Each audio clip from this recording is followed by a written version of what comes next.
让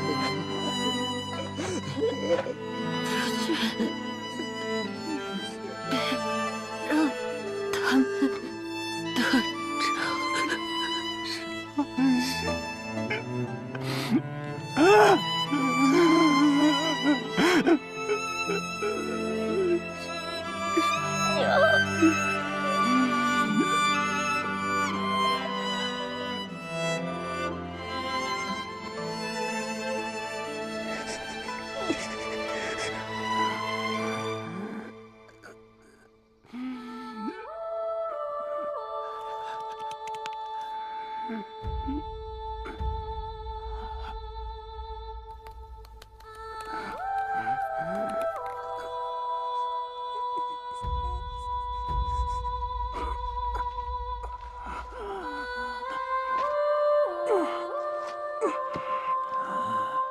你要找的东西，的确被我带走了。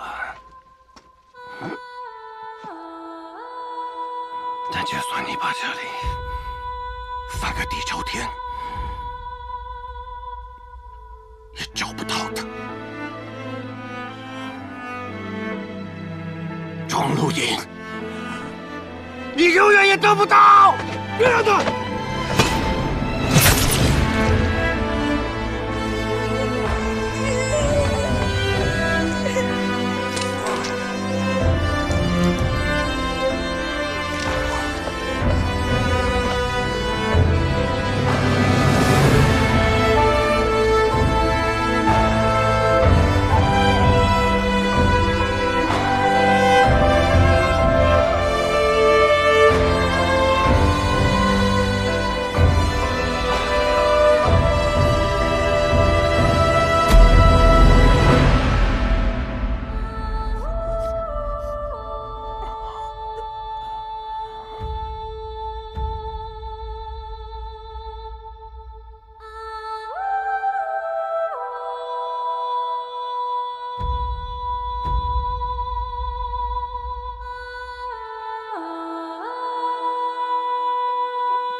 侯爷，天快亮了。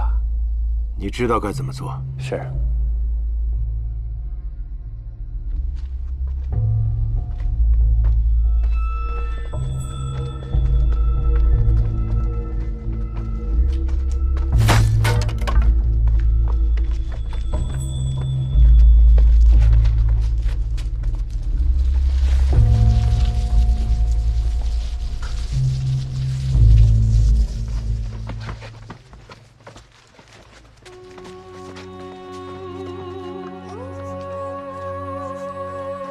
把值钱的东西都搜出来，带走。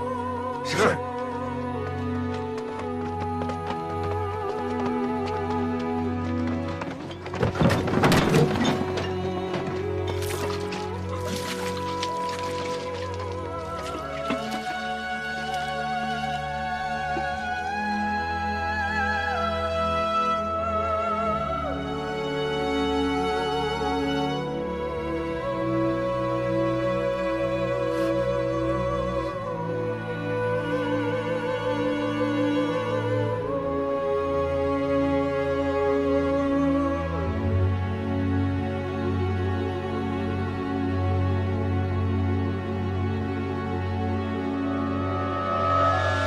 放火！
你已哭过，现在心里应该好受些了，是不是有很多话想问我？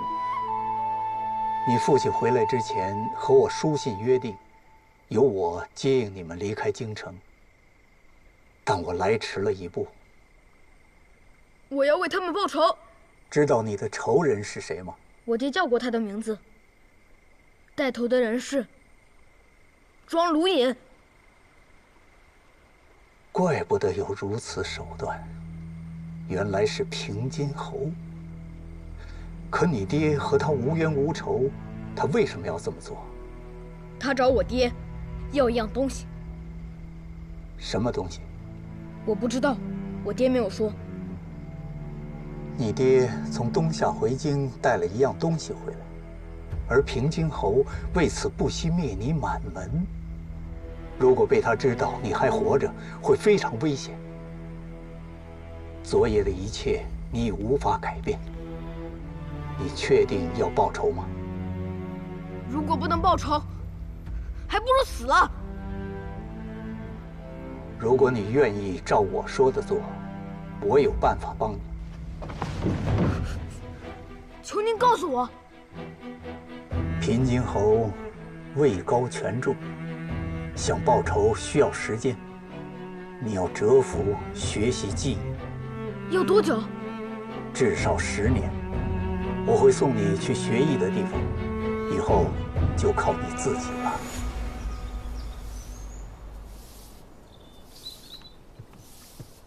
动作快点，主人要来了。你们主人是谁？就是你师傅啊。师傅。你就是蒯夺的孩子，下来我看看。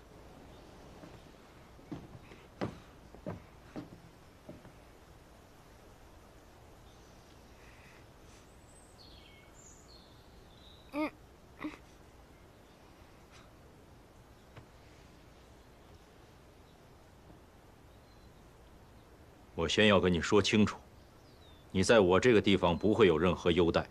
如果说吃不了苦，你也可以直接走，我绝不拦你。我要习武。你筋骨松软，资质平庸，根本不是习武的材料。我已经为你设计了复仇之计，你只要照着这条路走下去，一定会得偿所愿。我要亲手杀死我的仇人。如果不是高强武术，我就不学了。报仇一定要靠武力吗？那还能靠什么？靠的是信念。你若持有此念，天下之术皆可杀人。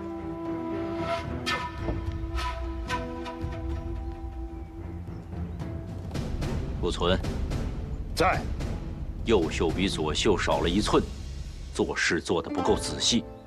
这屋子里的人3日之内都不需要吃饭了。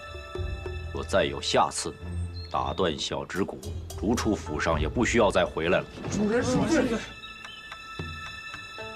你这人怎么这么刻薄？明明都是些小事儿。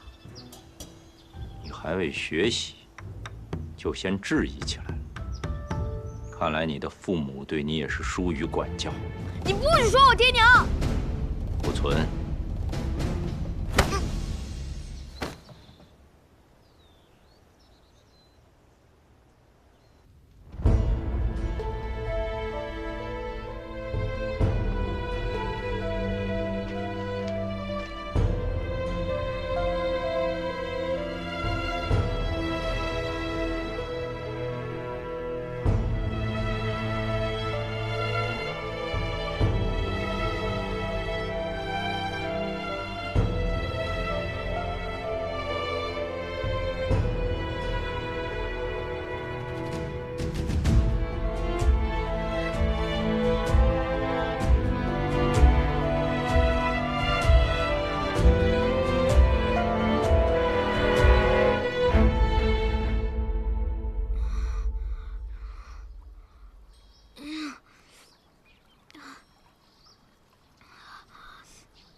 我的脸怎么了？小孩别慌。啊！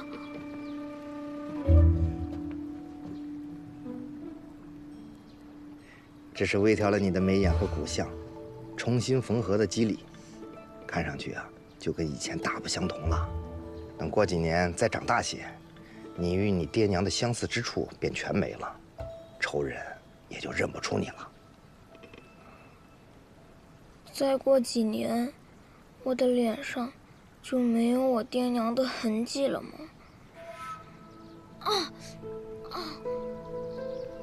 我问你，你背后的伤什么时候受的？就几天之前。你的仇人见过吗？嗯。那就好。你背后这个伤啊，实在是太深了，星斗只能尽量处理，让伤口愈合得快一些，疤痕尽量浅一些。星斗是谁？就是那个脾气古怪的家伙。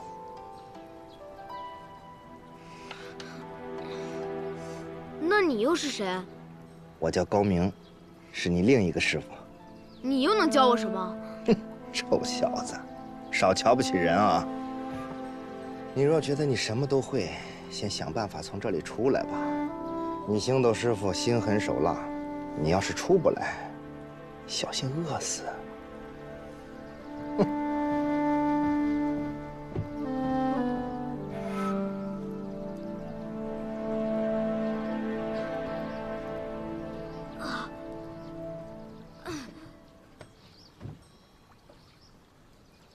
你先让我吃饭，等我有了力气，再来解榫卯。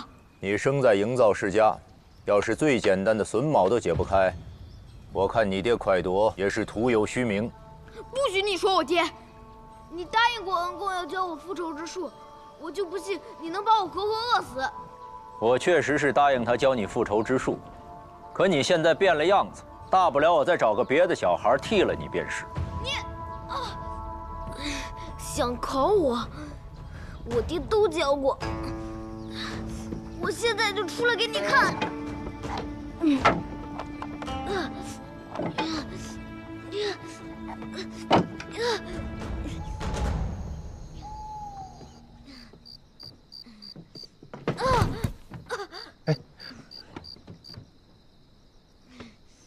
小孩刚刚做完易容术，身体这么虚弱，他要是真死了，我看你怎么跟先生交代。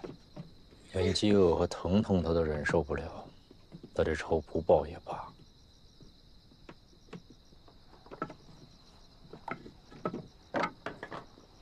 小小年纪，秉性如此坚韧，实在是个好苗子呀。走吧。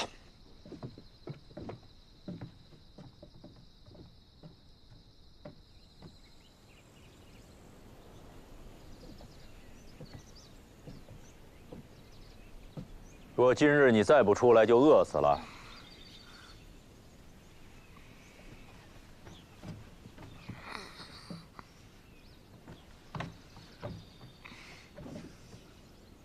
你讨厌我，因为你讨厌我爹。我爹精于易学，是世上最好的看愈家。你技不如人，你不服气。你说你爹精于易学，那前朝有一个易学大家叫何孟贵，你知道吗？当然知道。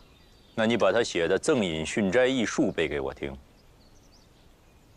实策不虚谈管路，太玄修复问杨雄。管路自幼喜爱观看星辰，杨雄少年就好学，留下了著作《太玄》《易经》，包藏了宇宙最深的智慧。学会了它，你也能成为像他们那样厉害的人。来，我们继续背。只今风起从何入？知得风来是巽翁。风起于清平之末，君子要谋时而动，顺势而为。你要复仇，就要学会风的变化莫测。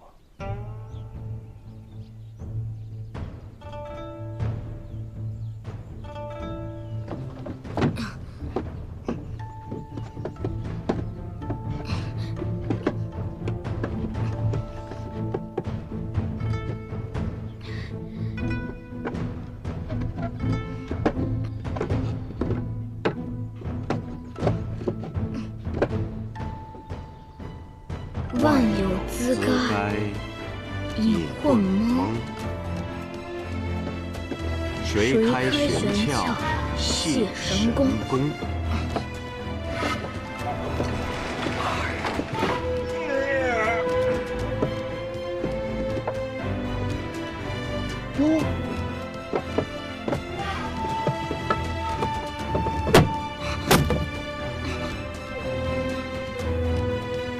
真可以啊！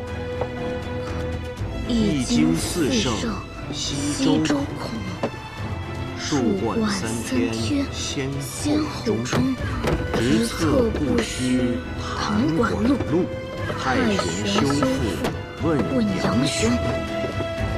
指今风起从何入？知得风来是迅风。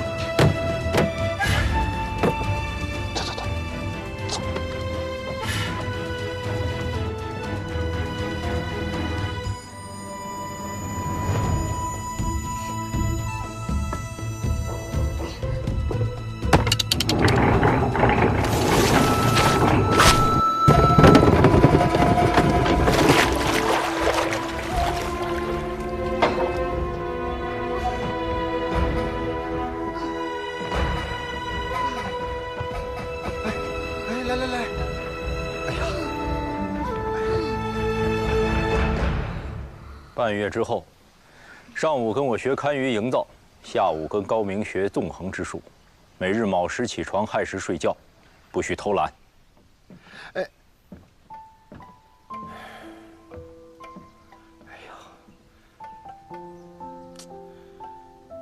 孩子，饿了吧？走，吃饭。慢点啊。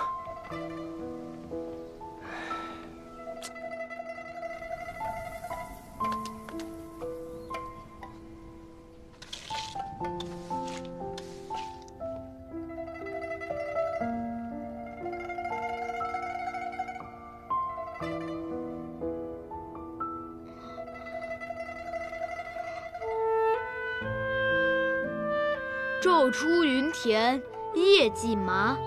村庄儿女各当家，童松未解供耕织。野傍桑阴，学种瓜。堪天道也，舆地道也。仰以观于天文，辅以察于地理，是为堪舆。群山连绵盘旋，如笼卧大地。若要点穴，你需要了解当地的风向、流水和土壤的状况。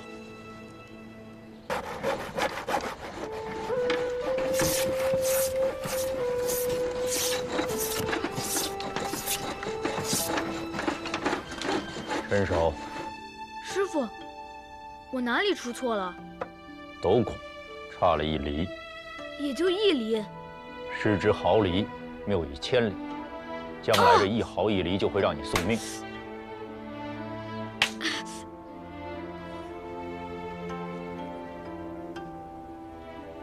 师傅，你现在长胡子了。今日师傅给你看看真本事。哎，你们干嘛呢？都给我走开，走开！没长眼呢，县太爷都路也敢挡。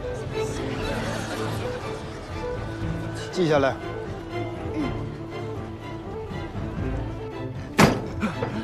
一个小小的知县都当不好，看看这里让你管成什么样子了！当官就知道上下打点，捞捞银子，早晚埋死在银子堆里。是，要不是本官赶在御史前来到此地，你的所作所为传回去，恐怕有几个脑袋都不够掉的。来，本官给你一个改过自新的机会，贪了多少，就还多少。那些恶贯满盈的，要抓要杀，你自己心里有数。别怕，你的背后自有人撑腰。是。你既没穿官服，也没车驾，他凭什么相信你啊？你自己刚刚不是也叫我大人吗？你要做的，就是要让人相信你想让他们相信的事。最重要的不是扮得有多真，穿得有多像，而是要知道对方最怕什么，最图什么。纵横术涉及天下学识，你须面面俱到，样样精通，凭3寸不烂之舌，便可强于100万之师。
这小子的营造手艺，现在完全可以独当一面了。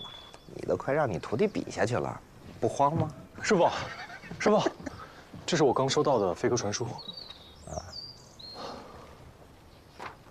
可以啊，晚上啊，给你庆祝一下，烧壶好酒。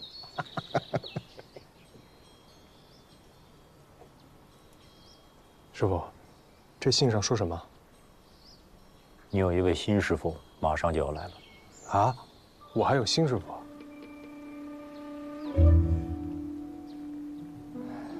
你已到了弱冠之年，他也该来了。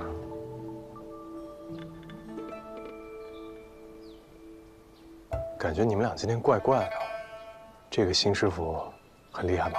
嗨，你见了就知道了。今晚我2人会去闭关，明日才回来，你就留在府上吧。是，师傅。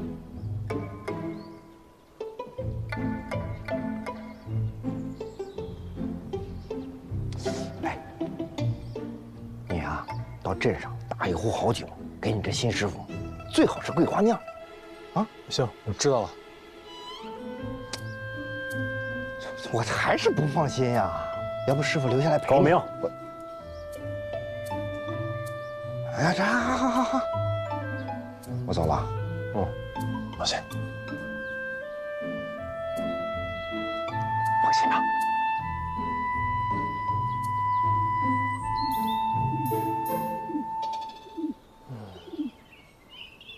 新师傅。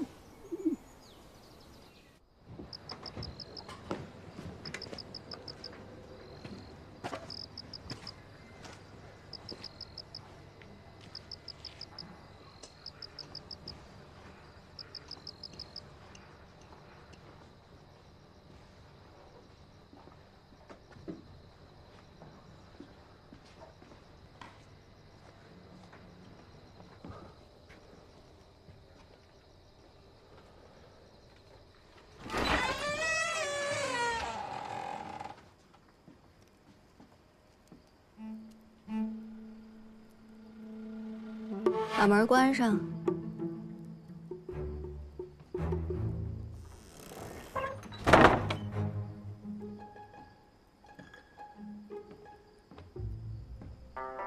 你就是我的第3位师傅。怎么，没想过你的新师傅会是个女人？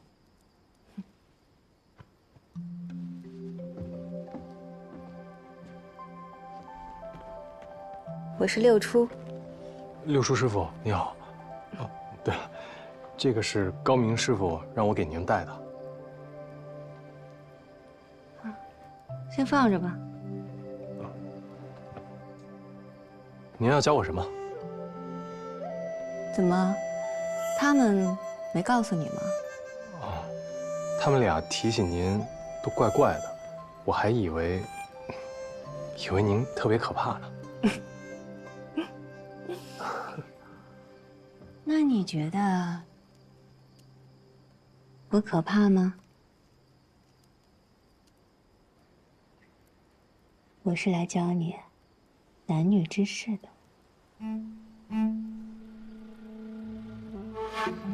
你今天啊，只需学会一件事：如何拒绝女人的柔情蜜意，拒绝她们的楚楚可怜。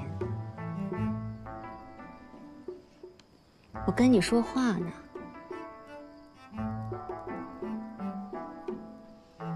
不过，如果你学不会啊，也没有关系。毕竟我今天的样子啊，也不是谁想见就能见着的。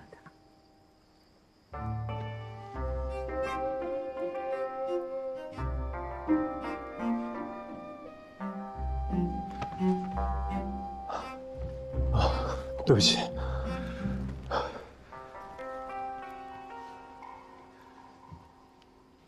怎么了？我以为你是来叫我复仇的。啊，知道用痛苦去压制欲望，还不错。不过这次你虽然凭着本心抵御了一时的诱惑，但往后啊，若是真的遇到真正动心的女子，可不一定能像今日这样了。将来的路上，你会遇到很多人，有男人、女人、敌人、友人。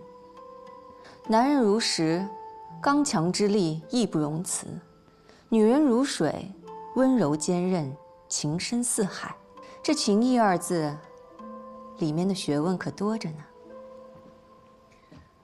可，这世上最难防的是真心。真心？连真心也要防备吗？你上次见你爹娘，是10年前了吧？你还记得清他们的模样吗？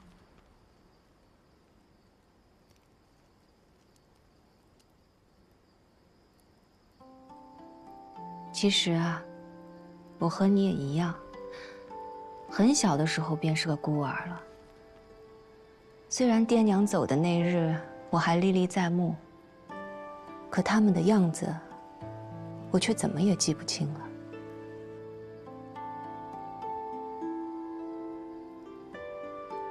你说，我这样算不孝吗？当然不是。你只是不忍想起而已。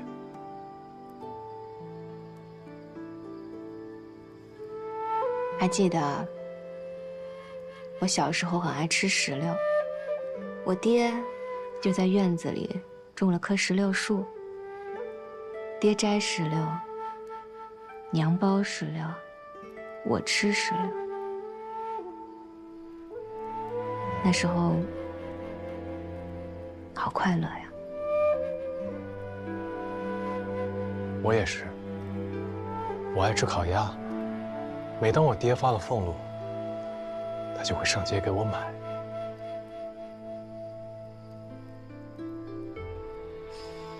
可谁成想，那就是我这一生中最后的快乐时光。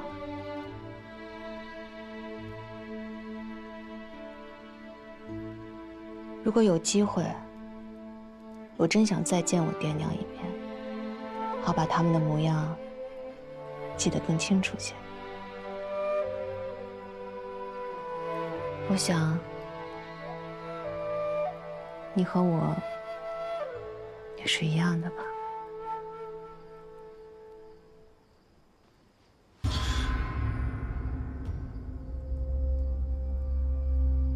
如果我是你的敌人，此刻你已经死了。抵抗欲望的诱惑不难，难的是抵抗情感的诱惑。这不公平。这世上哪有那么多公平啊？许多事也没有机会重来。我明白了。我要把心封得更紧更密，一丝风都透不进来，对任何人都不动真情。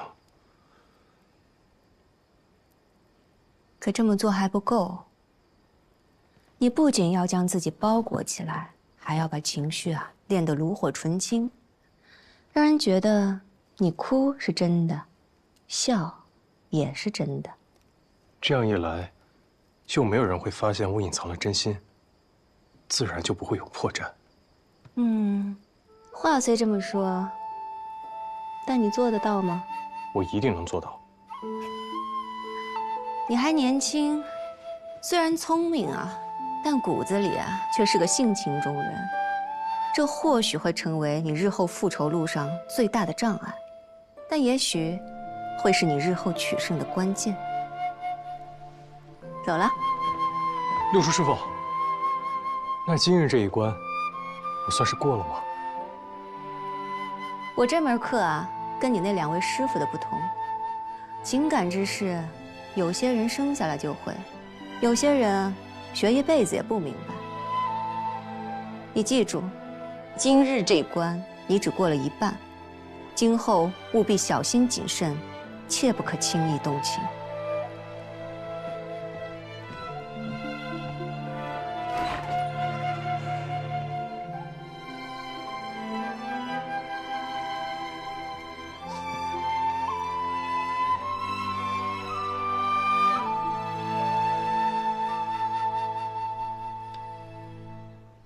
师傅，您又骗我！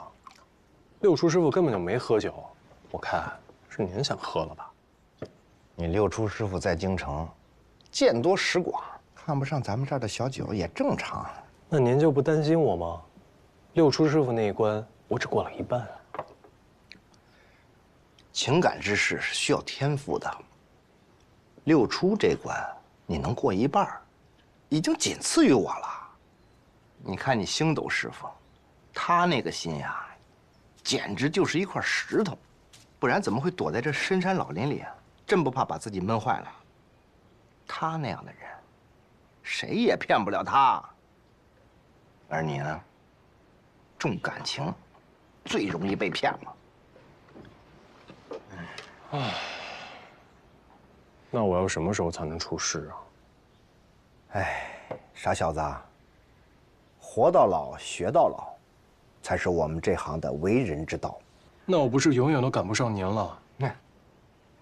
因为您比我老啊。你个臭小子，你骂谁老呢？你站住！徒儿不敢，徒儿只是想快点学会师傅的本事。师傅请。有句话叫“欲速则不达”，总有一天你会明白，这世上最厉害的本事，是用真话、实话来骗人。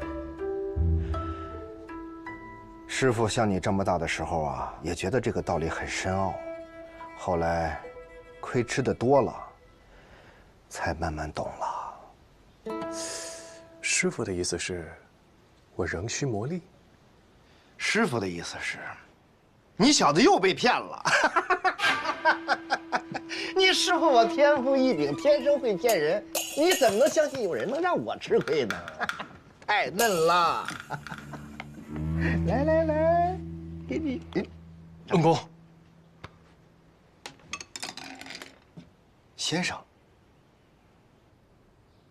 好些年没来看你了，都长这么大了。解解看。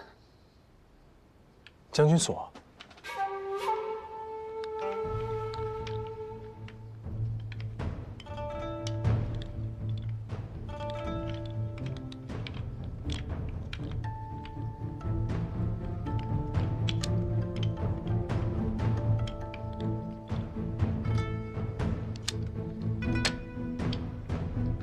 看来你这些年过得还不错。师傅们都待我很好。听他们说你学了不少本事，每天卯时起，亥时睡，从来不曾懈怠。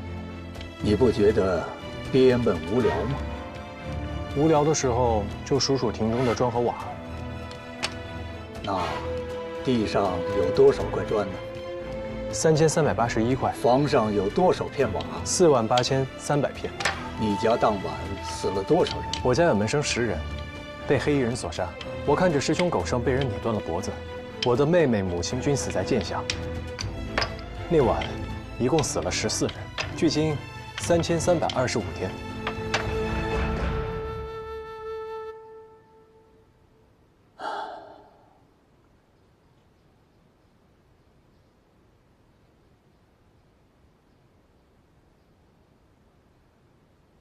没想到这么多年过去了，你的心性依然坚固如常，恨意丝毫没有被消磨。你在这里无忧无虑，我以为总有一天会淡忘。师父教我的，仇恨不用写在脸上，放在心里就好。心是自己的，别人看不见；脸在外面，人人能见。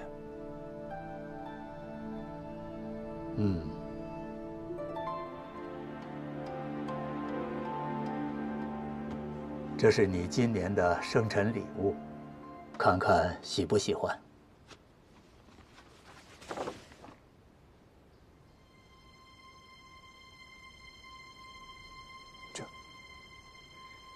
他就是你的仇人，平津侯庄如隐。没错，就是他。化成灰我都记得。平津侯戎马半生，手上沾满鲜血。他不仅武功高强，而且生性谨慎多疑，无时无刻不穿着一件金丝软甲。他身边的护卫密不透风，你要想杀他，难如登天，只能智取。那我要如何才能接近他？你要找个机会，成为他的幕僚。所以师父一直教我纵横之术。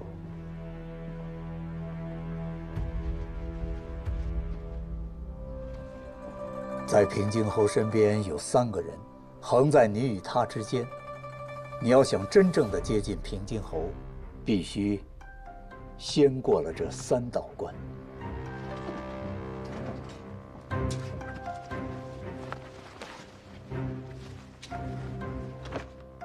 此人名叫瞿娇，是平津侯的贴身侍卫，也是他的府兵统领。他专替平津侯杀人，手段极其凶残。杀我家人的，就是他。楚怀明。他原本是你父亲的属官，因能力平平，在钦天监难有出头之日，所以他背叛了你的父亲，投靠了平津侯。你父亲死后，他被平津侯扶上了钦天监监正之位。此人口蜜腹剑，行事卑鄙。你会堪舆之术，将来一定会被他视为眼中钉、肉中刺。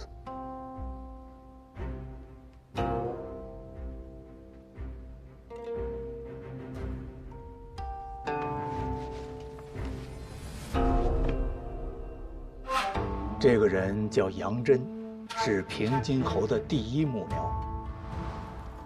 他就是当年将灭门伪造成盗匪劫杀，替平津侯瞒天过海之人。此人颇有心机，深受平津侯的器重。他也牢牢地把控着侯府的一众幕僚。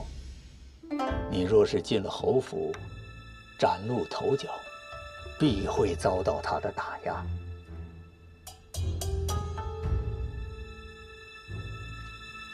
这是平津侯府的名册，每一个人都深不可测。侯府内错综复杂，切不可掉以轻心。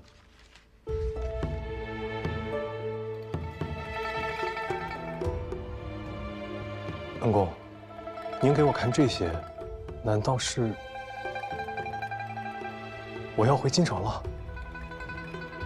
日奴还未出师，现在回京城是否为时尚早了？京城出了件大事，太后已于3日前驾崩，朝野哀痛。原来如此，这个机会稍纵即逝，只怕以后很难再有了。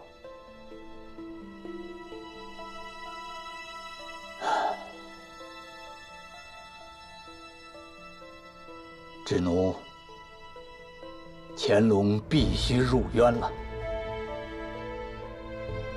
明日，你便启程吧。智奴学艺多年，等的就是这一刻。除了将你多年所学融会贯通，你还要格外谨慎，相机而动，才能在京城这波谲云诡之地保存自身，虚图复仇大计。我给你准备了一个新的身份，你要铭刻于心。从今以后，你只有一个名字：藏海。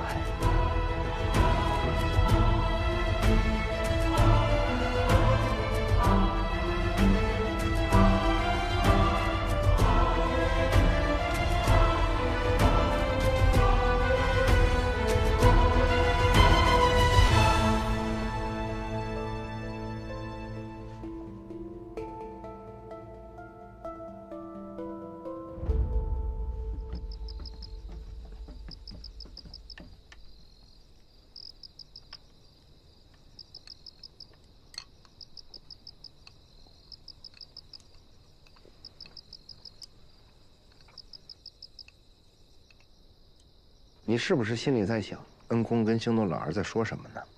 太后驾崩为什么是个好机会？师傅，您会和我一起去京城吗？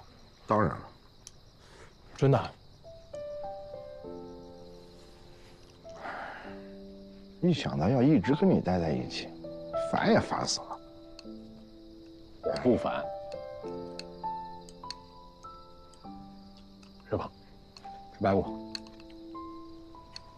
这还差不多。你想的懂事。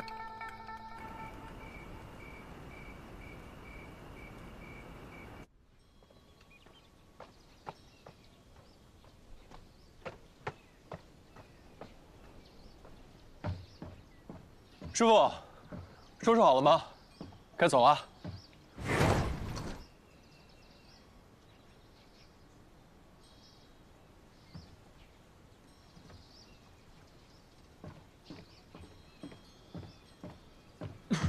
信柳师傅，高明师傅呢？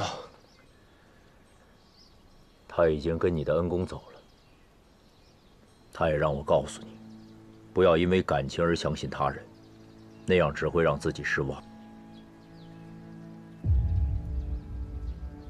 智奴，师傅，您在叫谁？我叫藏海。从今以后，这世上就没有人叫智奴了。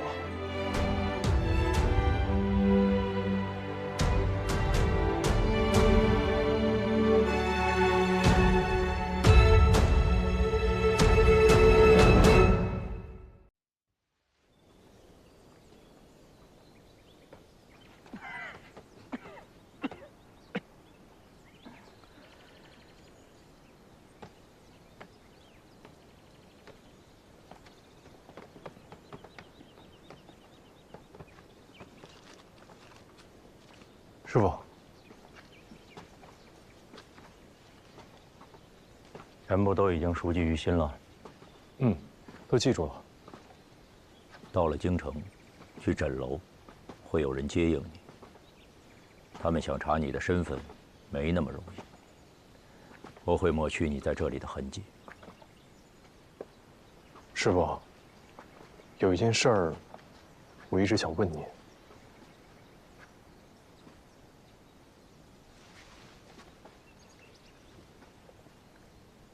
多年以前，你就已经看到我手上的印记。当时你为何不问？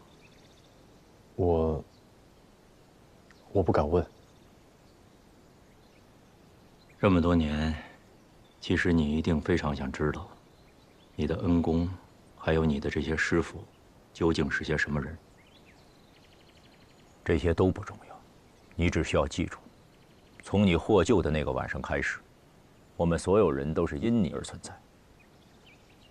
如果你执意想知道，你下次见到高明的时候，可以问他。嗯。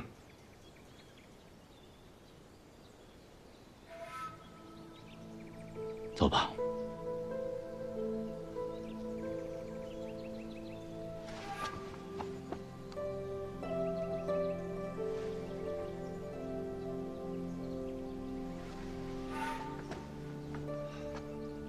师傅，保重身体，后会有期。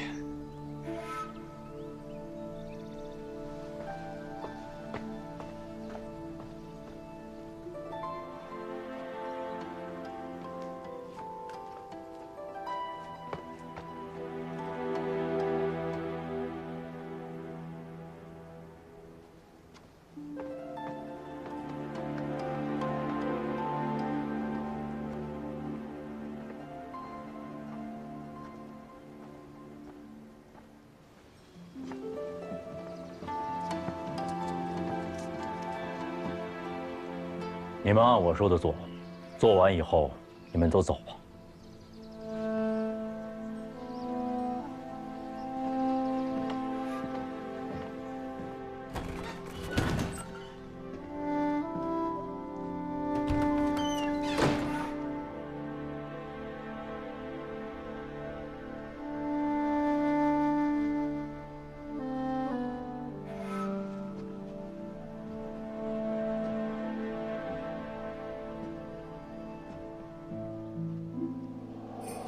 这个是什么？机关陷阱。这个呢？弓弩。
一照百分空，何处不相逢？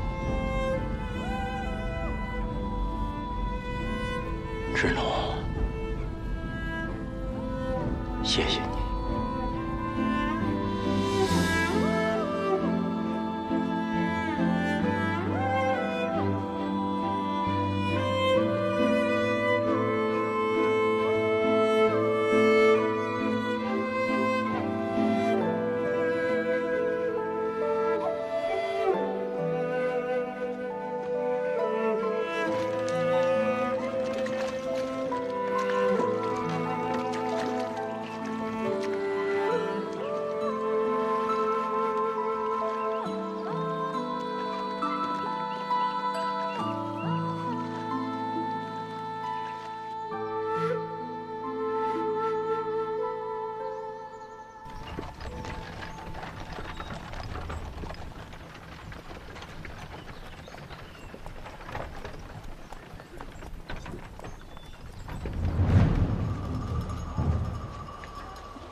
枕楼是一定要逛的。没错，在这儿除了吃的、喝的、玩的、找乐子的，望月阁八公子的影戏，不可不看呐。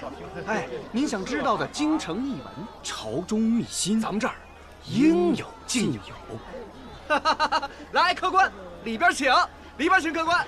公子记得去看八公子的影戏，里边请。来，各位客官们，里边请了。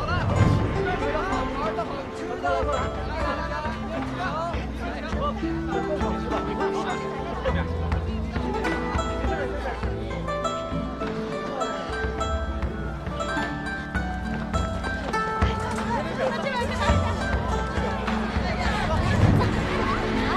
来，好漂亮！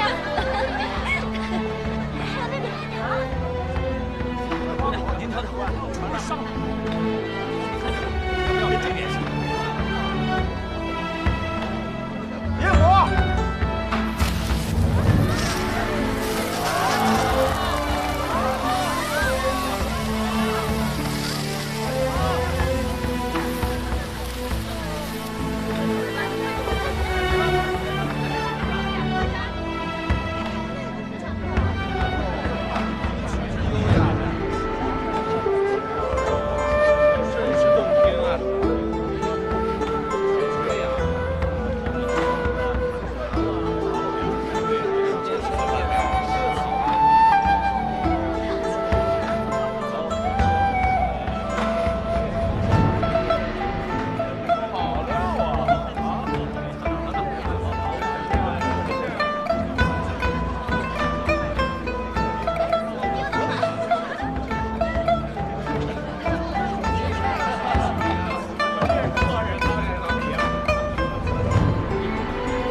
公子，您这是？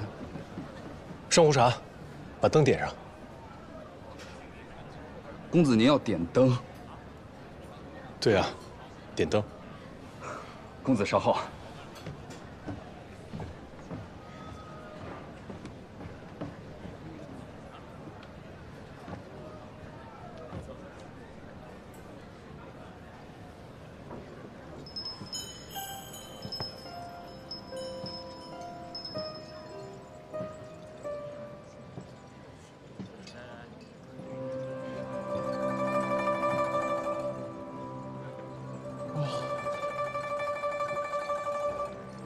客官久等了，你的灯。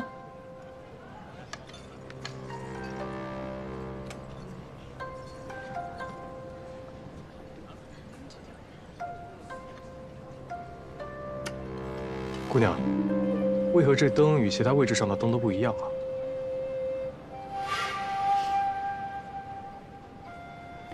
客官，您不知道啊？哦，我初来贵地，不太懂这儿的规矩。敢问姑娘，这灯有什么来头？您坐的这个位置叫朱雀头，是我们枕楼留给最尊贵、最捧场的客人的。谁坐了这朱雀头，掌了灯，就表示包下今晚的望月阁。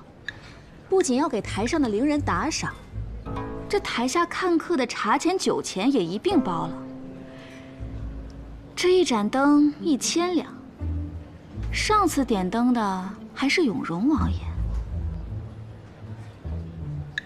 这灯我不点了，这座我也不坐了，告辞。慢着，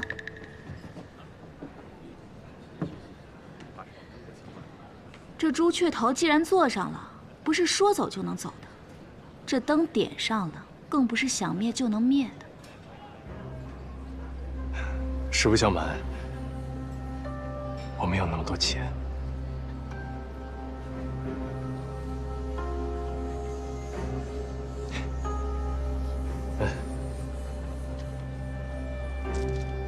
这是我的全部家当，7两银子。这做我实在是做不起。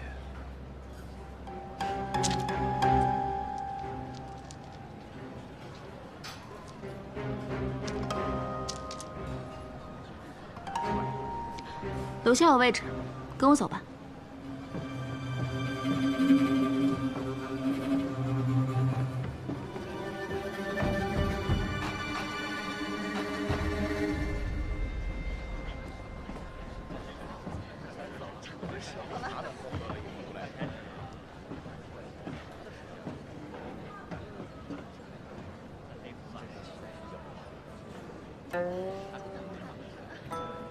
刚来京城啊？是。在我们诊楼站着看戏也是要收钱的。你站的这个位置5两银子，你刚刚给了我7两，这剩下的钱我是退给你呢，还是给你讲一讲今日这出戏？讲戏我就只收你2两，来的都是客嘛。好，那就请姑娘为我好好讲讲吧。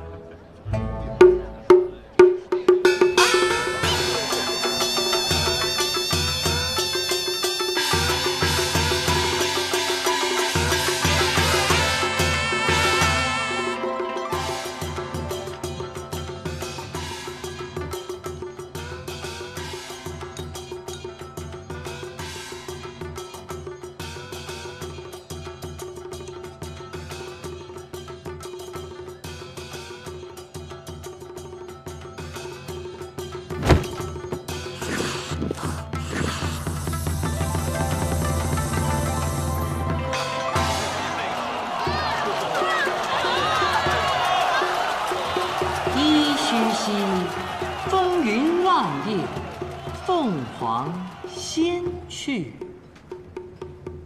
这只凤凰，就是太后。挺聪明的嘛。这只凤凰是8日前驾崩的太后，这条龙是先帝，而旁边那条锦鲤是先帝最宠爱的李贵太妃。仙龙已封礼，不顾凤凰求。太后驾崩，依照礼制，自然要与先帝葬在一起。可是先帝身旁也有李贵太妃陪葬，此等难题便抛给了皇上。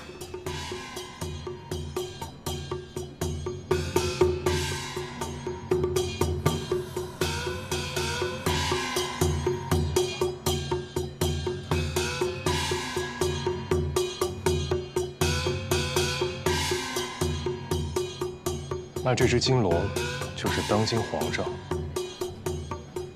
那群蟾蜍又是谁？当然是聒噪的文官，你看是不是很像？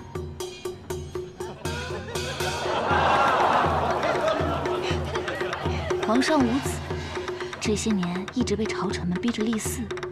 太后驾崩以后，他们更是变本加厉，不是上书进言，就是伏跪死谏，要求皇上依照礼仪宗法将李贵太妃迁出皇陵。现在朝廷分为2派，一派以临淄王为首，要求尊太后一命，另一派却不从。那被蟾蜍们簇拥着的雄鸡，就是临淄王。临淄王是太后亲子，太后合葬的事情就是他上书朝廷，他还想以此为由回京1年为太后守丧呢。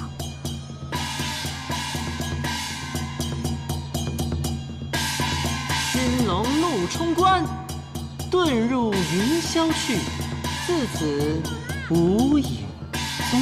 皇上怎么说？你没看到那条龙飞走了吗？这事皇上不管了。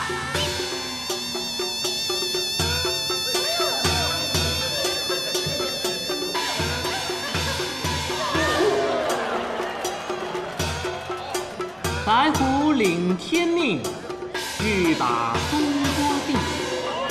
群蝉乱生事，寥寥剩3日。这白虎，便是今天的主角了吧？没错，这白虎就是当朝荣禄大夫平津侯。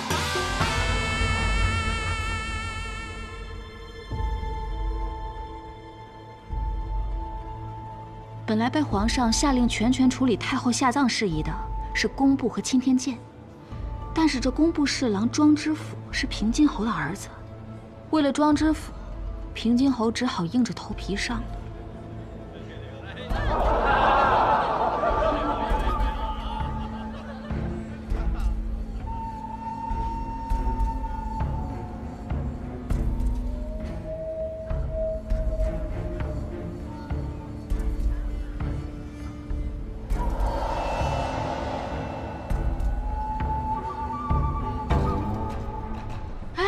你去哪儿？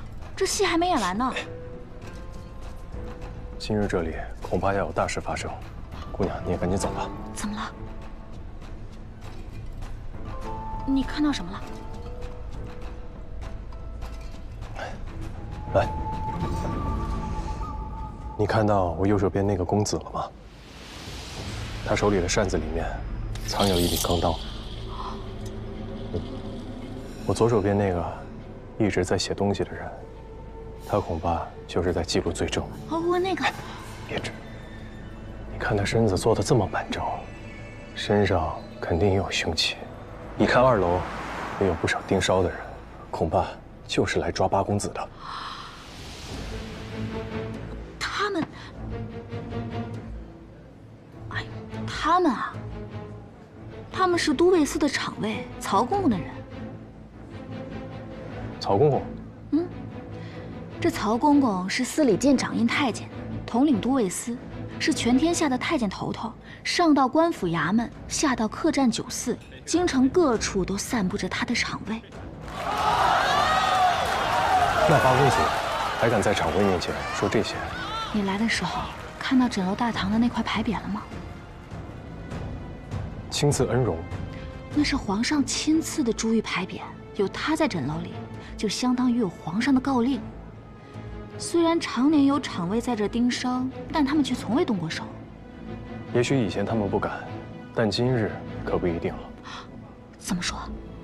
八公子虽以代号隐喻权贵，但难免得罪了不少人，而且他今日妄议的是皇上，说了太多的宫闱秘辛，再加上曹公公又是皇上身边的红人，厂尉们正好可以师出有名。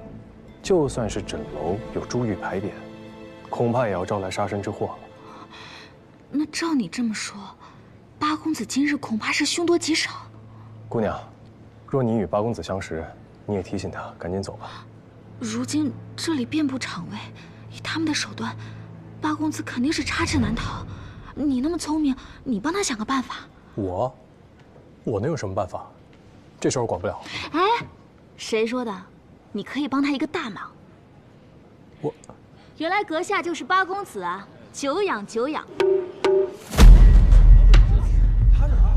姑娘，你什么意思啊？之前从未见过八公子的长相，原来是这样一位俊俏的公子。没想到今日台上的竟不是您的真身，您亲自同我们一同赏戏，真是好雅兴啊！八公子，八公子，八公子，请受小女一拜。你到底想干嘛？没人见过八公子，现在你就是八公子，还不快！给大家讲讲，要不然写本书也行啊，是不是？就是啊。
这那边。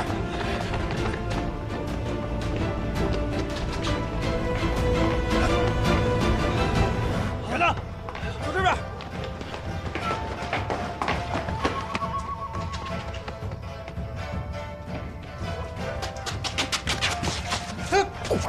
过来，别动，按我说的做。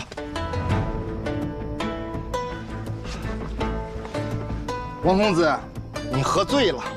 喝，哎呀，怎么这酒量不行啊？啊，喝这么点就这样了啊？哎呦，哎呦，王公子，怎么喝这么点就不行了啊？不成，定远伯的公子在枕楼还为你续了一摊呢。走，啊，走。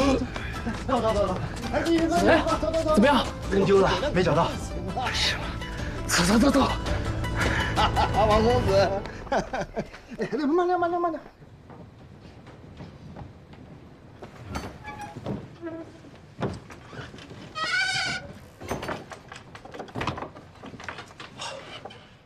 师傅，没想到来接我的人是你啊！你来京城，师傅当然要提前过来打点了。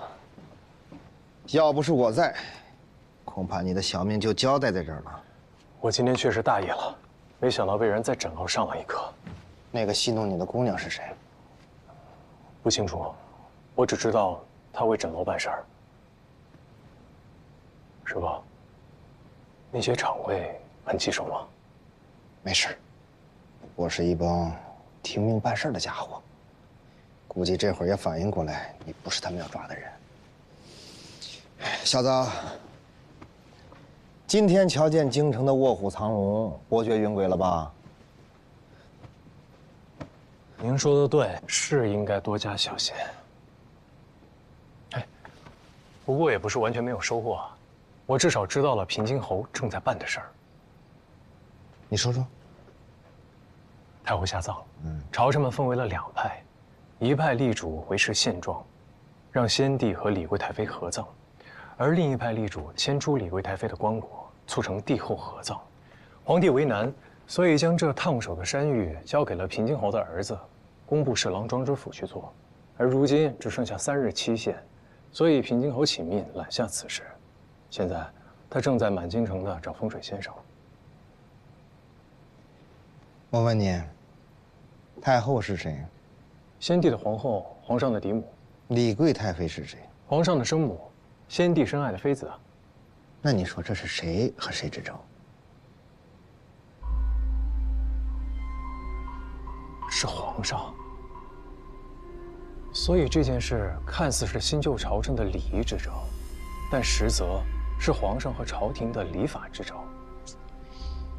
不移贵太妃的棺椁，失了臣心；移出贵太妃棺椁，又失了民心。怎么做都是错。所以，你现在还觉得这件事儿是找个风水先生就能解决的吗？那平津侯应该也知道这个道理，他为什么还这么做？哎呀，这种事儿就是做给别人看的。都给我带走！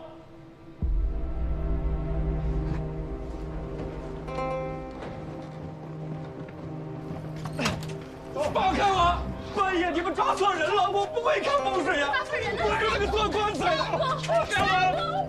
这马车里装的都是抓来的风水先生，凡是跟丧葬沾边的，全都给抓去了。前2天还有个卖香烛的都抓到了。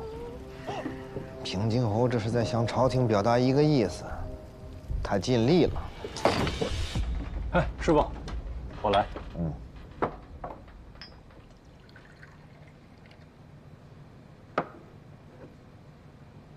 师傅，您看我像风水先生吗？想好怎么入局了？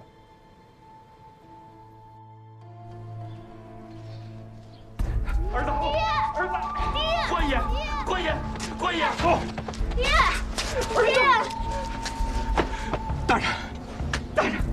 大人，我求求你，大人，我不会看风水呀，我只是个卖纸钱的，我只会扎点纸人纸马，真的不会看风水呀。爹，是吗？我不会骗你的呀，大人。爹，儿子，儿子，爹，儿子，儿子，爹，你先回来了。回，邱大人不要杀我儿子！带走。大人，爹，儿子，爹，儿子，原高大人，还差一人。慢着。爹，你既然会的话，你儿子应该也会吧？让他去帮你。大人，你刚才答应不杀他的，他只是个孩子呀！我求你放过他。我不杀他，但并没有答应不带他走。一并带走。儿子，儿子，孩子，大人请慢。谁呀？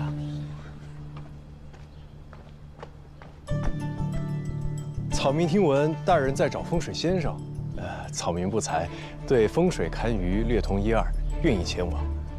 不知大人是否可以放了这个孩子？你倒是有趣儿，主动送上门，那就一起去吧。走！哎，大人请慢。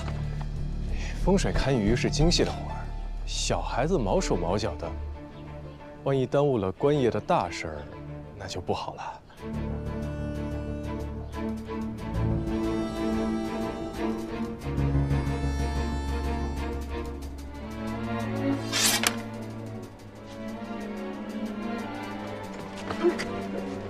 走吧。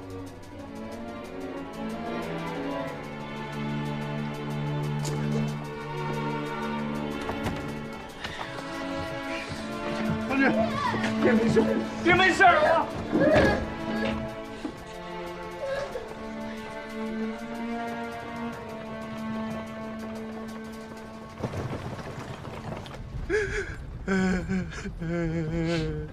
我就是个杀猪的，帮做法的道士杀过一只猪子儿，哪里会看什么狗屁风水啊？偏心猴，你连猪都不如！我只希望能用我这条命换我儿子平平安安的，我就心满意足了。恩公，恩公，方才多谢你救了我的儿子。你先起来，先起来。这大恩大德，无以为报啊！这辈子只怕是报不了您的恩了。来生，我翻溜做牛做马，报您的大恩。哎，做牛做马就算了，说不定咱们还能活着回去呢。你这不是送死吗？别人躲都躲不及，你还上杆子去？哎，你是有这本事还是个假把式啊？哎，我说各位，咱们去见的是平津侯，又不是阎王爷。你的意思，这事儿你能解决？听天由命吧。困了，睡会儿。麻烦范兄，一会儿到了叫醒我。多谢。好。真病都要没了，还有那心思睡觉。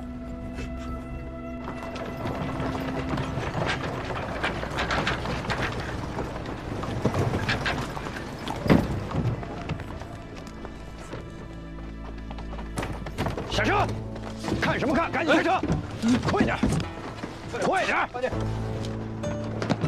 快！快点！快！看什么？快！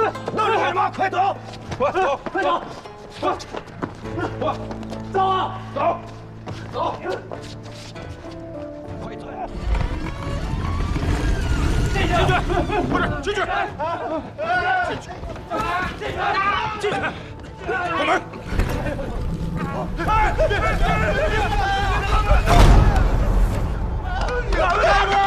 出去！放我出去！出去！放我出去！放我出去！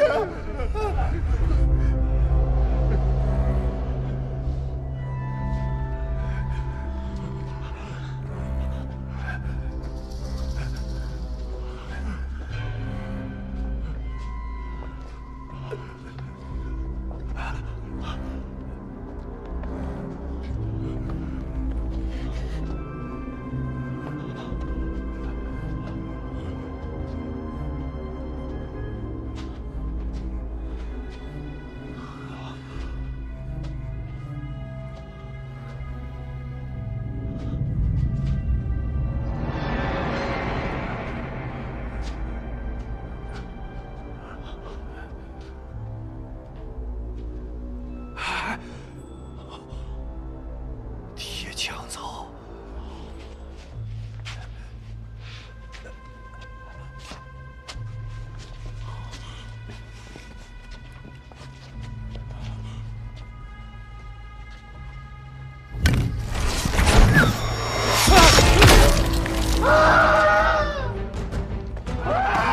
想活命的都别动！这他娘的是啥地方啊？我们已经没得选了，只能往前走。但这地宫里面危险重重，你们一定要按我说的方位走，更不要乱碰任何东西，听到了吗？嗯。这是一整龟，坐北朝南，五星不离，水土体，九星常带，五必随。这里一定是按九星位修筑的。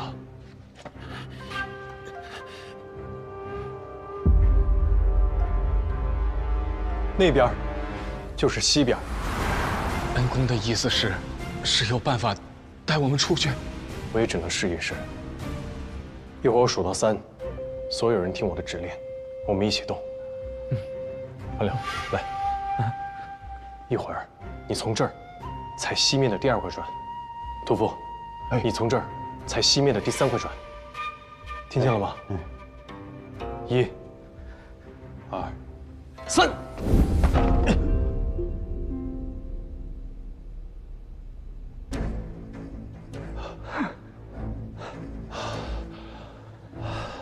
这墓道的机关是相连的，只要走对了位置，就不会有事。这位兄弟，你一会儿往后退一步，也就是踩你东面的第1块砖。后面那位兄弟，你一会儿踩西面的第1块砖。你确定是这块？你相信我。我踩。准备好。1、2、3。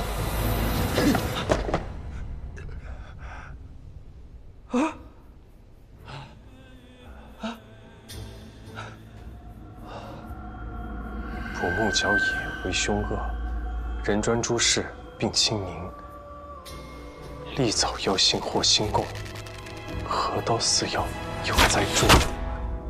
侯爷久不掌兵，却依然礼力惊人，渐渐射中靶心，风采不减当年呀。既然不会说话，那就把舌头割了吧。侯爷饶命！侯爷饶命啊！侯爷，侯爷，侯爷。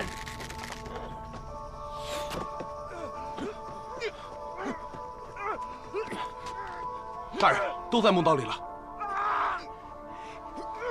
侯爷，新的一批风水先生已经到了。之前那几批呢？按照侯爷的吩咐，已经处理了。80多个人，就没有一个能想出解决办法的。真正有神通的风水先生，多是隐逸之人。下官已经增派人手寻遍名山大川，一定会给侯爷解燃眉之急。楚大人，只等着你来解燃眉之急，恐怕这火就要烧到我侯府了。侯爷息怒，下官一定会尽力。换工。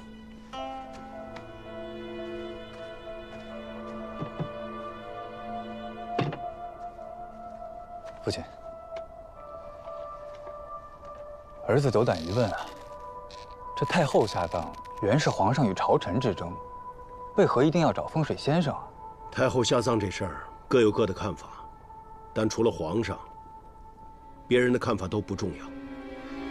难就难在，皇上的心思好猜，但要想到一个两全其美的法子，那就难了。那要是一直都找不到呢？为父自然会想办法的。首先，你要把表面功夫做足了，不要让人抓到把柄。无论如何，我都会保住你。儿子明白了，多谢父亲。亏坤元合德即兼通，武器偏全定吉凶。代天履跌，人为贵。顺则吉兮，凶则备。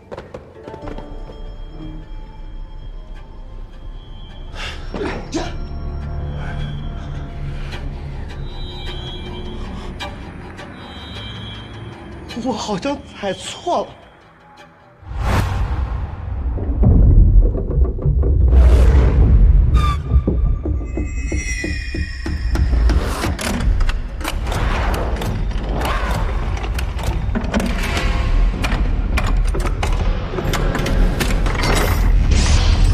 快蹲下！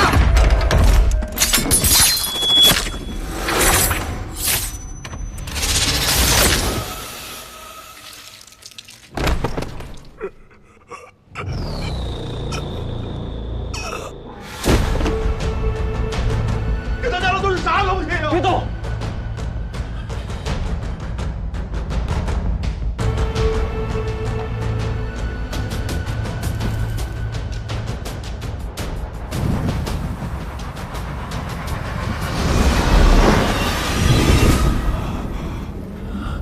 这是断骨韬，是前朝流传下来的墓葬机关，没想到在这儿见着了，怎么过得去呀？这种丝，削铁如泥，但也很罕见。造墓的人不会无节制的使用，一定是按照某种规律来设置的。屠夫，你采西面的第4块砖。樊柳，你采西南面的第4块砖。好，我们一起向断骨韬阵列的边缘靠近。听我口令。1、2、3。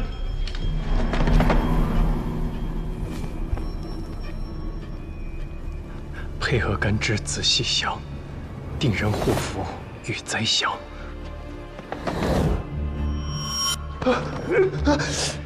要与人间开龙葵，顺逆之机须理会。1、2、3。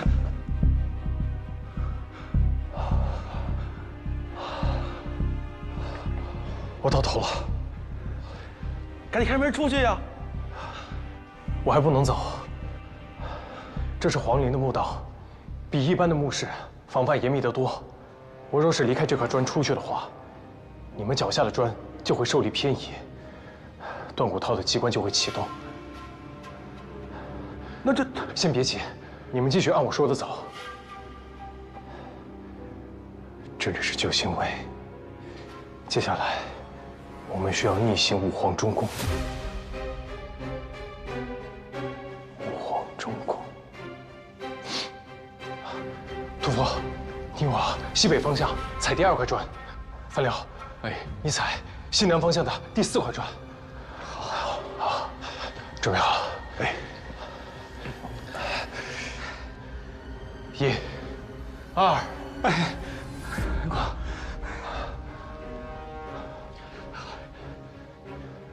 相信我。大人，有人出来了。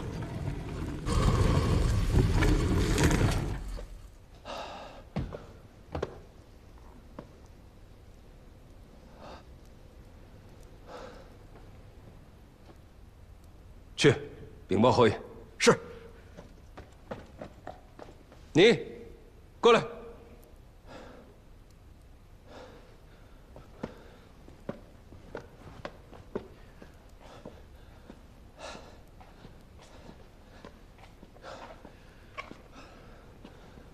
草民藏海，拜见大人。你怎么会知道皇陵机关的破解之术？修建皇陵的工事是极为保密的，只有当年修建皇陵的工匠才知道。难不成你是他们的后代，想伺机盗墓？大人，小人困惑。您既要找能够活着走出地宫的风水先生，却又质疑他们名不副实，难道您不信风水之说？你少跟我在这儿逞口舌之快，快说，怎么出来的？草民只是破解了地宫中断骨涛的机关。这断骨涛本就罕见，自然是要用特别的方式来排列。这墓道中是用一整兽坐镇，自然是用九星位法来布置机关。那么断骨涛也是依照这样的规律。你竟然懂得九星位法？九星位法是官家修炼的秘术，我们民间手艺人不过是懂些皮毛而已，和大人们自然是没有办法相比。草民也只是性命攸关之际胡乱猜中，幸得神婆庇佑罢了。乡间杂学怎么能够和我们正统相比？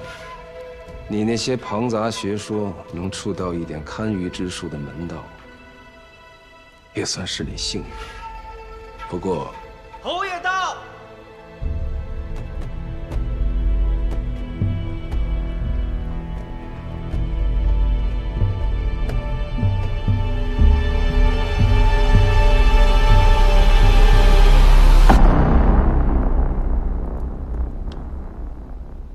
就是你解了墓道的机关。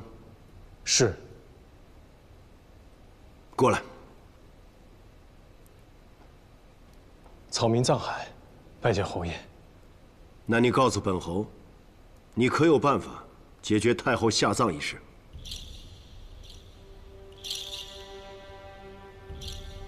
有，侯爷。此人来路不明，让他办此事，恐怕有风险。能从墓道出来，就说明他有些本事。你的办法说来听听。回禀侯爷，太后下葬一事，一场大雨过后，自然能解。为何一定是雨后？镇上坎下为雷水解卦，有险难缓解之意。雷雨俱弃，困局自然能解。今日会有雨吗？此处四面环山，形如富丽，又正值初夏，南方暖流乘势而来。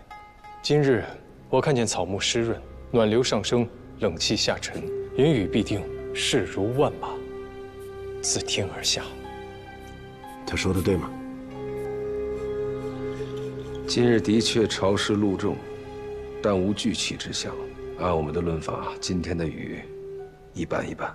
申时之前一定会下雨。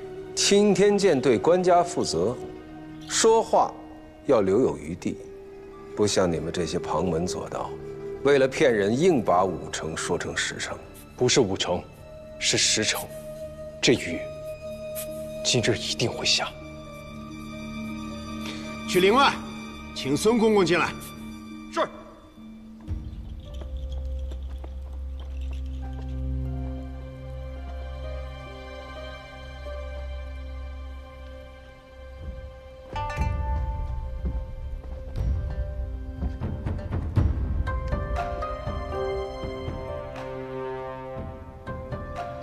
孙公公到。哎呀，你说刚才好好的，眼见到门口了，却下起雨来了。侯爷，听说有人破了皇陵的机关，想必是有些办法了。正说这事儿呢。哦，你说中了，雨已下，你有什么办法解决下葬的难题？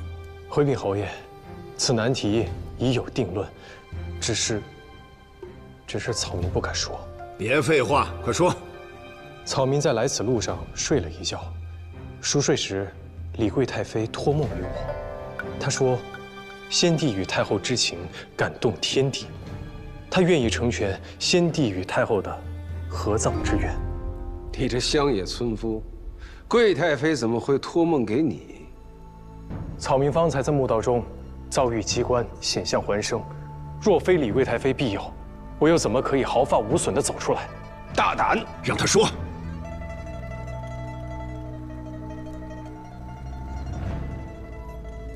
但合葬乃风水大事，更何况是皇家陵园，若不顺应天意，轻则先人魂魄不安，重则动摇后代根基，所以需在大雍疆土的东西南北中5个方位常燃明灯，再由皇室子孙守灯7夕49日，方不动摇社稷。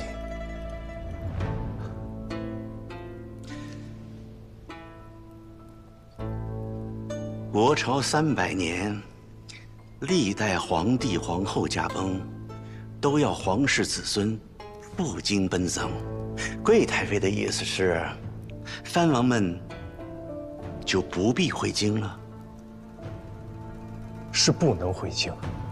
为了大雍国祚永存，长明灯必须由皇室子孙亲自掌灯，特别是镇守东方的临淄王，东方青龙位，凡帝后驾崩，青龙位必定不稳，所以更需要临淄王亲自镇守。你说这些，都是贵太妃托梦于你，怎么知道这不是你胡说八道？草民所言句句属实。李贵太妃爱子心切，更是她识大体，不忍皇上为难，自愿搬出成全太后与先帝合葬。她明日午时前便会显灵，侯爷不妨再等等，明日便可见分晓。你让本侯等你，凭什么？就凭你这条贱命？草民的贱命微不足道，但若侯爷没有更好的选择，不妨在草民身上赌一把。孙公公，您看这事儿，既然是贵太妃托梦了，那我就先回去静候了。若明日真有此事，我会如实禀告皇上，请皇上定夺。劳烦孙公公。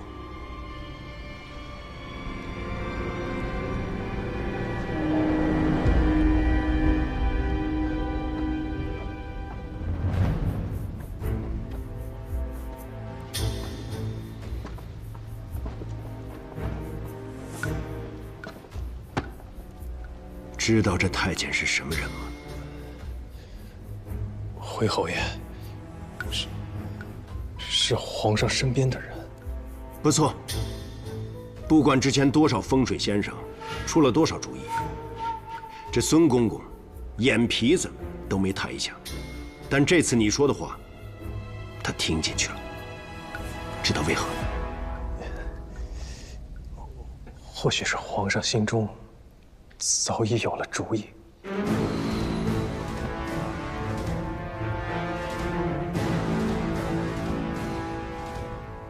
确实挺聪明，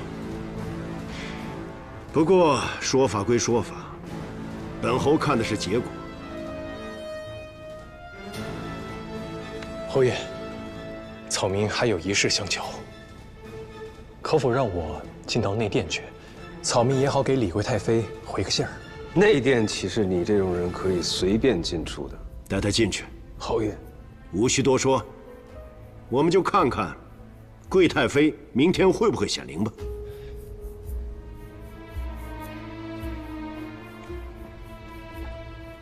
跟我来。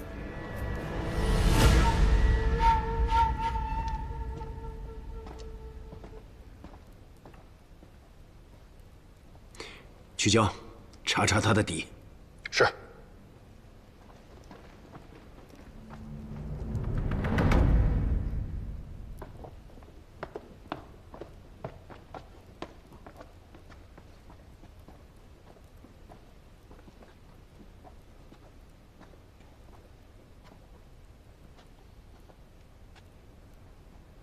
这儿就是陵寝了，大的是先帝的棺椁，小的就是李贵太妃的棺椁。你能有幸来这儿瞻仰，就算明儿个死了，这辈子也无憾了。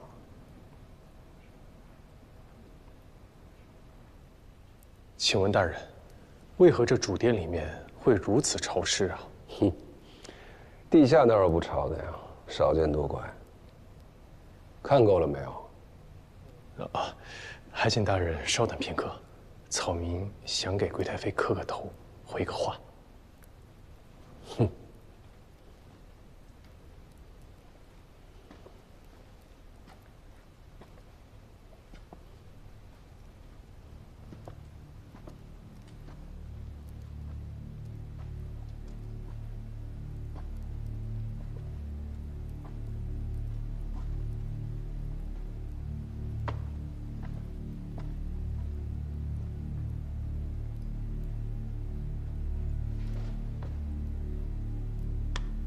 草民藏海给贵太妃磕头了，谢贵太妃庇佑草民大难不死。磕头都磕错了方向了，扰了贵人的清静，你担得起吗？草民已将贵太妃的心愿转达，不负所托。行了，走吧。是。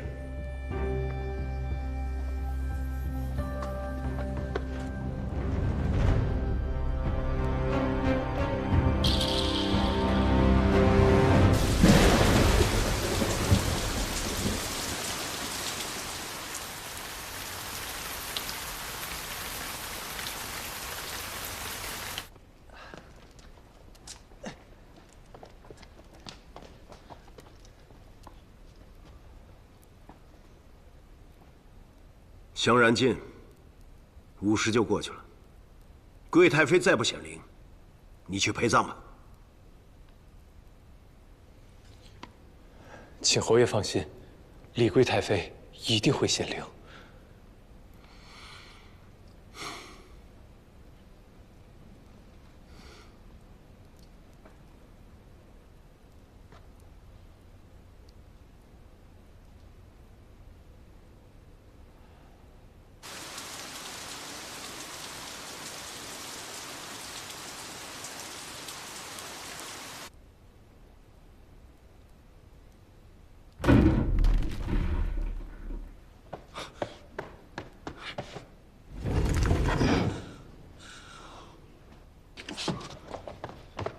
侯爷，贵太妃的棺椁往前塌了。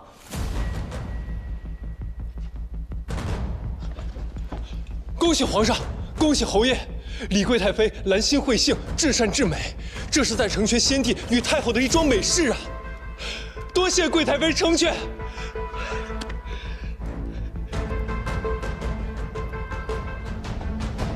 谢贵太妃成全。谢贵太妃成全。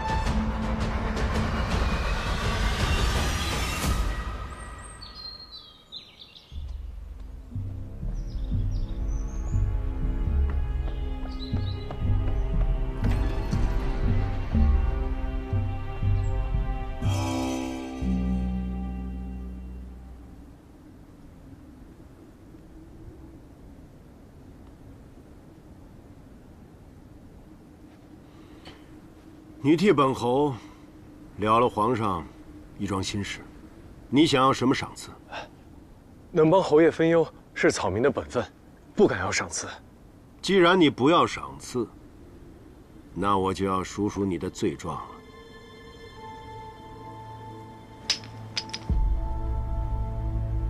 你该知道，擅改皇家葬制是要杀头的。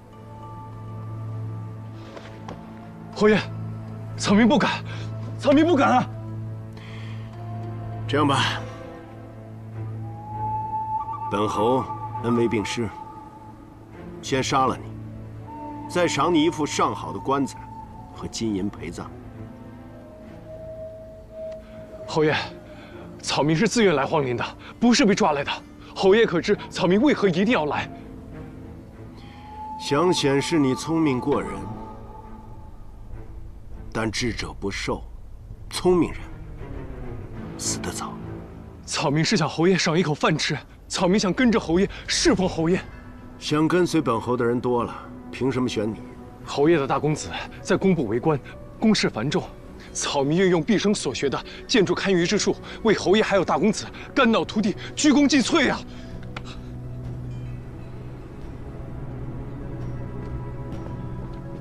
侯爷，说，此人来路查明了，温州府生人，8岁父母双亡，流落到江宁府清泉镇，跟着一个木匠营生。前不久一场大火让他流离失所，只能北上寻找出路。于几日前刚到京城。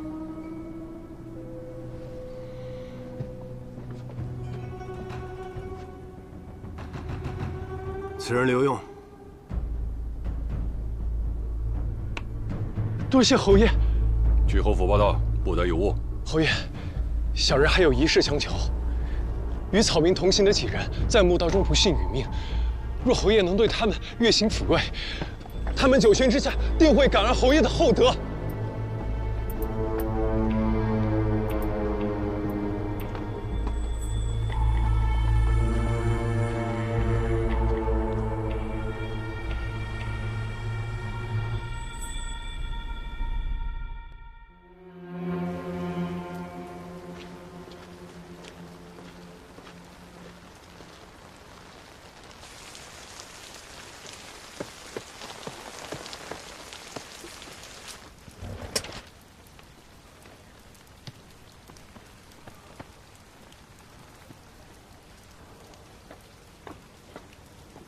在下藏海，是新来的幕僚，劳烦通传一声。稍等。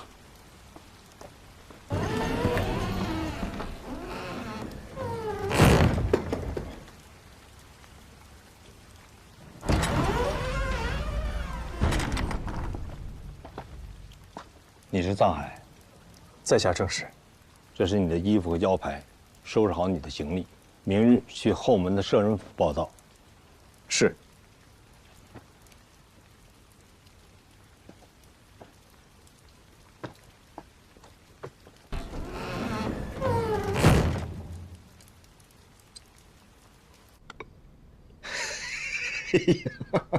我的好徒儿啊，你这一出手就帮皇上解决了难题。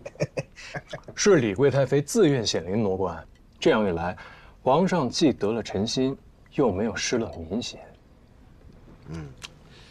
你让宗亲在武帝守灯，正好给了皇上理由；让诸王在封地守孝，特别是林子王。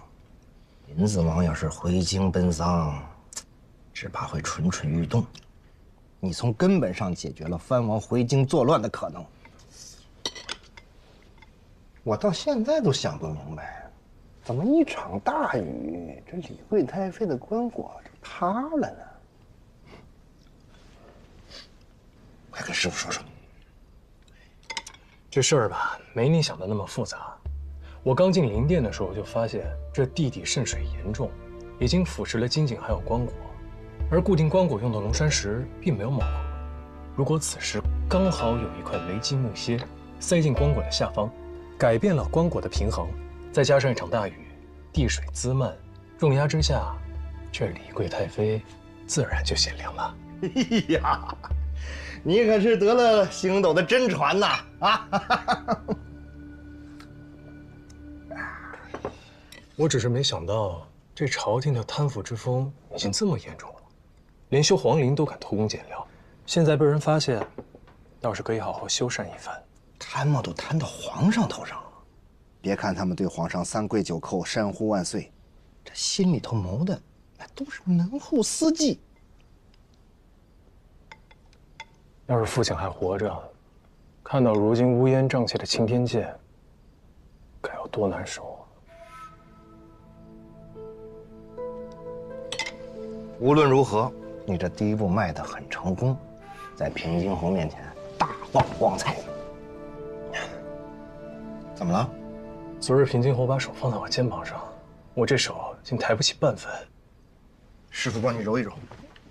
师傅你轻点啊。来忍住啊。哎呀，我现在总算明白恩公为什么不让我习武了。这平津侯敢让我离他这么近。他对自己的武功一定极为自信，但他又死死地按住我的肩膀，可见此人有多么的谨慎多疑。他身边有精锐卫兵保护，又时刻贴身穿着金丝软甲，大庸数一数二的高手未必能进他身侧。就算你习武，只怕剑未出鞘就被他杀了。用武力取胜，是为下策。算了，反正如今总算进得侯府，从长计议吧。等进了侯府以后，我再好好摸查一遍，等待时机。有事就到客栈来找我，别漏了行迹。师傅，平时我不在您身边，您都在干什么呀？要是您不是我师傅，您会在哪儿？会做什么呢？我当然有自己的事儿了，要不是陪着你复仇，我逍遥得很呢。我出来的时候，新种师傅跟我说了，恩公和3位师傅的身份都可以来问你。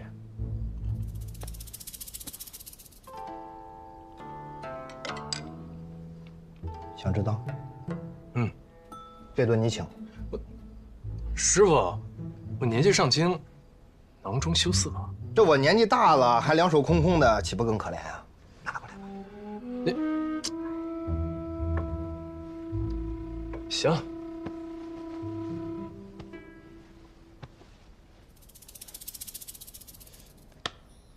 可以说了吧？当然可以告诉你了。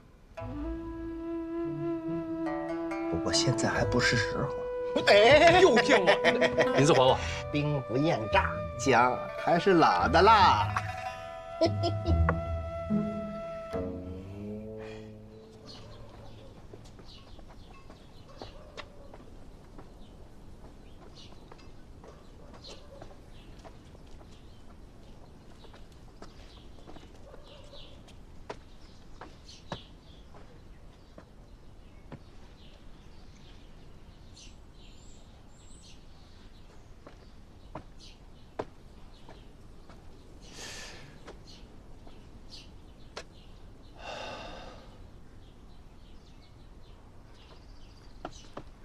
哎，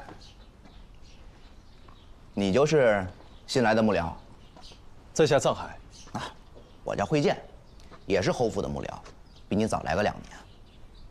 从今往后呢，咱们就是同僚了，是吗？不。哎，我听说你的事儿了啊，本事不小啊，居然能够活着从皇陵里出来，还进了咱们摄人府。 今后还有劳慧建兄多多照顾了。哎，照顾谈不上啊。不过我跟你说啊，在咱们摄人府里，太有本事未必是件什么好事情。大概我也关照不了你太久。慧建兄真爱说笑。来，跟我来。我给你讲讲这儿的规矩。你刚才进来的那个门，每天卯时开，亥时闭，是专给侯府里边下人们进出的。正门呢，是供侯爷和家人进出的。 除此之外，只会在逢年过节时开半个时辰。咱们幕僚呢，每日辰时到午时著书立传，未时到酉时论述时政，饭点儿就去东边的厢房吃饭，戌时要做完晚课才可以上床睡觉。大致呢就是这些，记住了吗？记住了。哎呀，这些规矩其实都是侯府的长史杨大人定的，其他时辰你可以自行打发，自行安排。 不过我每天做完这些事情之后，就已经累得什么都不想做了，倒头就呼呼大睡。你也一样。这杨大人真是用心良苦啊！我带你去书院看看。有劳慧建兄。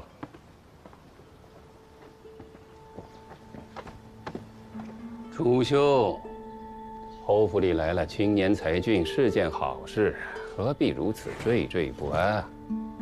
这个藏海我在皇陵里见过。 此人聪明谨慎，杨兄，对此人可不能掉以轻心啊！楚兄真是多虑了，他只要能为侯爷分忧，我杨某感恩戴德还来不及，有什么需要顾虑的？太后下葬的难题，你我都没有解决，倒是被一个不知道从哪儿冒出来的藏海给解决了。只要敢冒险，我也能轻易解决，但这事儿。 必然是8分恶果2分善果，你我这种人没必要。他还年轻，为了日后的荣华富贵，要赌一把也很正常。这么说，他倒有些像年轻时的杨大人。我看此人野心不小，恐怕日后不甘于在杨大人之下哦。侯府真有后生能青出玉兰，我杨征自当旗鼓还乡，退位让贤。 不过我听说，此人擅长的是风水堪舆啊。我看你不是替我着急，替你自己着急吧。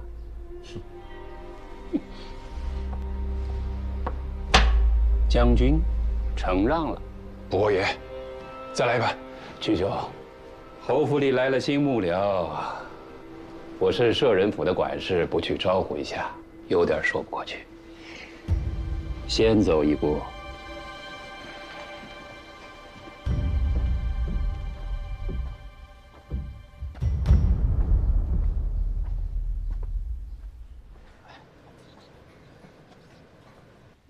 好了，这就是书院了，也就是幕僚们著书的地方啊。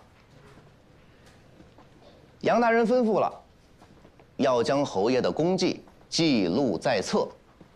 每隔一段时间呢，他就会挑选佳作，呈给侯爷。这日后啊，你也要和我们一样的。所有的文章都由杨大人转达，若侯爷要议事，也是如此吗？想什么呢？啊，你要让侯爷面对几十张嘴叽叽喳喳的议事吗？烦不烦啊？人家杨大人会把议事的条程给布置下来，幕僚们呢各抒己见，哎，他得让人记录下来，把好的呈上去。这不过嘛。这最后啊，侯爷采纳了谁的意见，我们谁都不知道，因为最后统统都变成了杨大人的意见啊。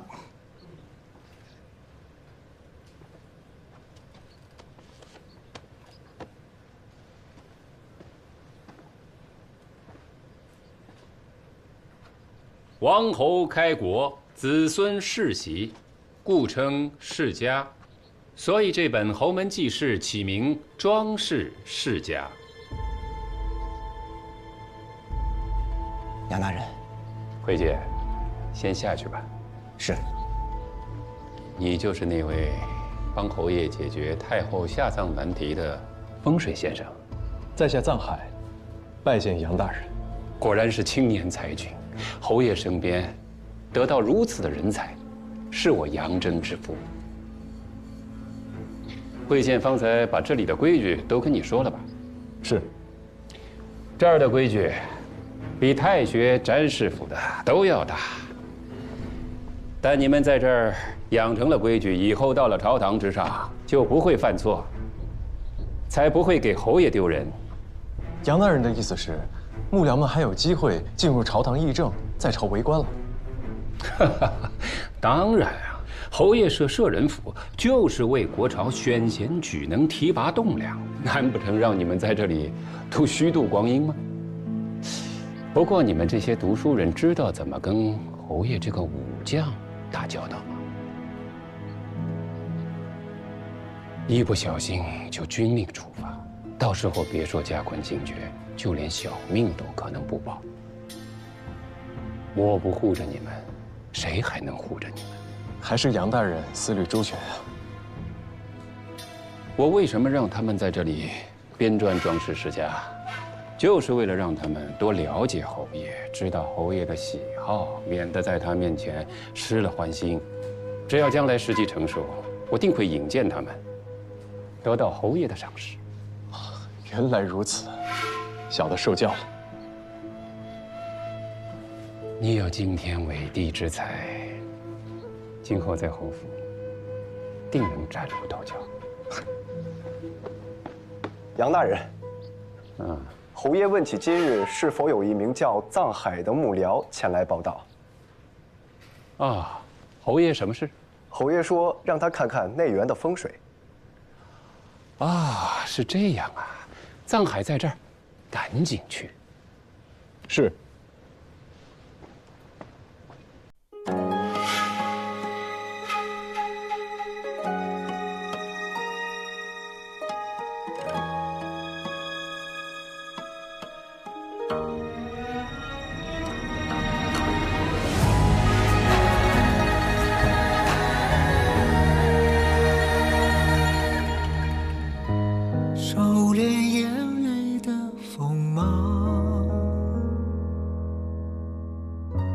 掌心念着危险的渴望，惊涛笑里藏，惊雷无声响，城府深，深不过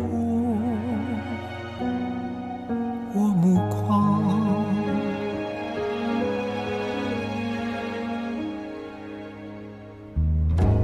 阴谋是我护身的衣裳，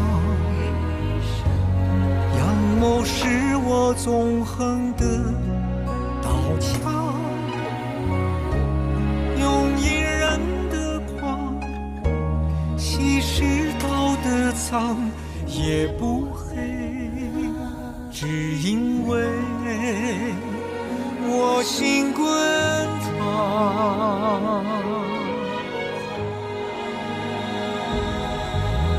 翻云是我，浮云是我，人心的罗盘莫测纵。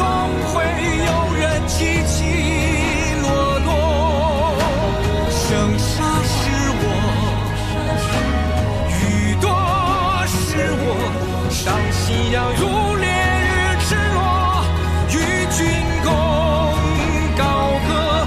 梦中是我，